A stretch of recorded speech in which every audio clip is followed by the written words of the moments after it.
Hello everybody and welcome to Castle's Corner.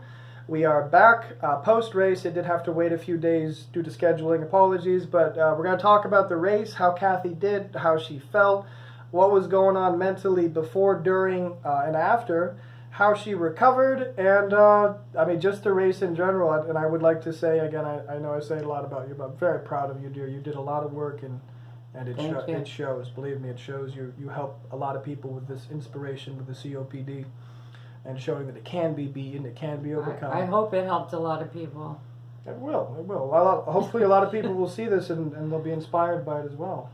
So if you're tuning in and you didn't watch the previous two videos, Cathy, real quick summary. A year ago, diagnosed with COPD, basically final stage, told you're going to basically just slowly suffocate to death, boo-hoo. Long story short, met me.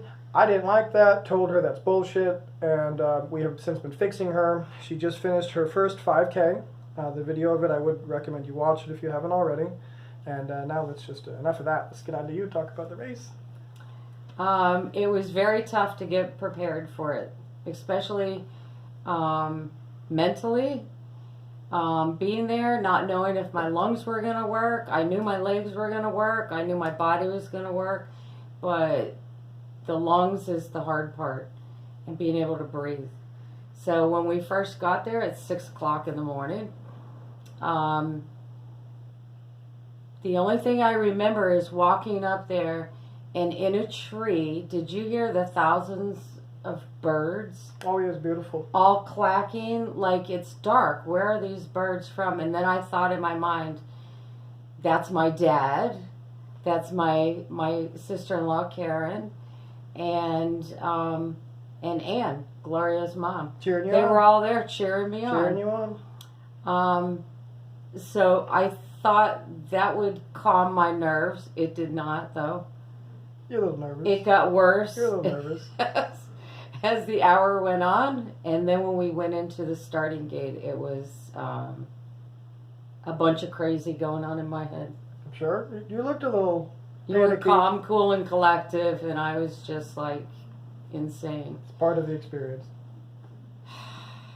So you take a deep breath and you hope to start running, and you say, no running. I did say that. No, because I knew you were going to get excited right off the gate, because everybody gets excited. They hear that go, and then they see everyone around them sprinting and running. Yes, and you want to run. Yeah, and even when I've done my races, I won't start out the gate running. That's unless it's a very short race. There's not much of a...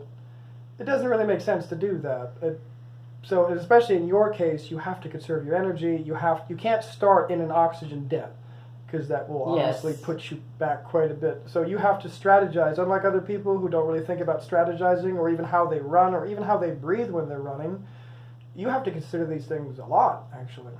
Well, we strategized a lot a couple of months before this happened. Mm-hmm. So there was all kinds of stuff going on. And of course, when it said go, I forgot everything that I ever learned. It happens. Everything. And all I could do was just put one foot in front of the other and listen to what you were telling me. Slow down, go faster, breathe, stop. So I know at the halfway mark when we got down there to make the U-turn, and you were saying before the U-turn, don't think you're going to cut before the and I'm thinking, I was thinking exactly that. How does he know that? But you did know that. I'm your coach, dear. I know everything. You knew I wanted to take the shortcut. And you would have regretted it if you had. Of course. You knew that. I was just saying it to be playful, but you knew damn good and well you weren't. I knew I wouldn't be able to. I knew I wouldn't do that. That was the pansy in you, the little pussy wanted to quit. Yes. That was that one. But I have to say I felt good the whole time, except for when I took the water. When I drank water, then I didn't feel so good. Yeah, small sips, always small sips. So it took a few minutes to get back in the groove of things. That's why you said, do you need more water? I was like, no. Yep. Well, I mean, and to the people out there, I know everybody and their grandmother and everybody else. Just a quick point, because it bothers me. if you're in the gym and you're working out and you're there for an hour, guys, you don't have to drink water. If you're doing a marathon and it's 28 miles, yeah, you should probably drink like a bottle of water during that marathon, depending on the temperature. But for something like a 5K, you don't have to drink water the whole time. Even if it's 100 degrees out, how much could you possibly sweat in the 30 or 40 minutes it took for you to finish that marathon? Or, I'm sorry, the 5K? 51 minutes. 51 minutes, by the way, over here. Your placing was good, too. No, your placing was actually good. 51 minutes is a long time, but for my first time. But for your first time doing it, it was awesome. And again, it was something you hadn't even attempted before. We came close Never. to it. Never ran in my life. Yeah, we practiced it. We did a lot of training specifically for this. But as far as distance-wise, you'd never attempted such a great distance so continuously before. We'd always broken it up into pieces during the training to make it, more bearable kind of. Never stopped. Nope. At this Nope, there was no stopping. There was race. Never no stopped. pausing, not even once. And that's that's why you were so tired at the end of it, because you hadn't done that before. Exhausted. Normally, we would give you 30 seconds, catch your breath, get back to it. I mean, we had to take it slowly, wean your time down from 3 minutes to 30 seconds of rest and recovery with your breathing. Well, the recovery was quick. But my emotions took over everything. Mm-hmm. Because I'm like, finally, I did it. I'm done. I'm over it. It's Feels good. It's done. I don't have to think about it. It's not top of my list anymore. Now, when you were coming up on the finish line, you know the stretch I'm talking about, where it's basically like a hallway kind of a street. You got buildings on either side of you, and we're coming up. It's double street. We're coming up, and you go just over this little hill, and then you can see the finish line at this point. But I couldn't. Well, at this point, you could. This was at that point where you could. Yeah. So it was a quarter mile where I could see it. I'm just taller than her. And then we rounded that little bump, and I said, "There, do you see it now?" And when you did, your little feet started going extra fast, and I was like, "Oh, yeah, just let it go," And then we started running. But what was going through your mind when you were? Nothing. Absolutely nothing. Because we always do that. Hmm? Before we get to the end of anything we do, we run. Hmm? So there was nothing to even think of except go. That's just good training, by the way. Any of you who are training for a race of any kind, at the end of every one of your training sets, for whatever it is, the walking or the running or the jogging, whatever piece, do a sprint at the end. Why? Is because at the end of your race, there will be a finish line. You're going to have a big oomph at the end. Use it to your advantage, because I guarantee you, everyone around you will also be sprinting. If you don't start sprinting and you're like looking behind you and taking your sweet ass time, you're gonna be passed by extra people. You will regret that later. You're like, why didn't I just use up the rest of my gas? Practice it when you're running. Practice the habit of sprinting at the very end, because then, even when you're exhausted at the end, it's habitual. Which I was. You did it without thinking. I knew it would only take me 30 seconds to recover. And then I had to sit down because my legs were shaking. Yep. But they weren't shaking from being tired. No, I think it was just over emotional. Yeah, very excited. All your hormones were going, your endocrine system, Me too. I don't think I was excited as you, but I was extraordinarily. I was happy. I was so excited. I'm so proud of you. I was like, fucking good pizza. We can't have pizza. Shit, we gotta be. No pizza. I'm excited. We gotta go have something nice. So we went back. I ate a big breakfast. So did you. I ate a huge lunch.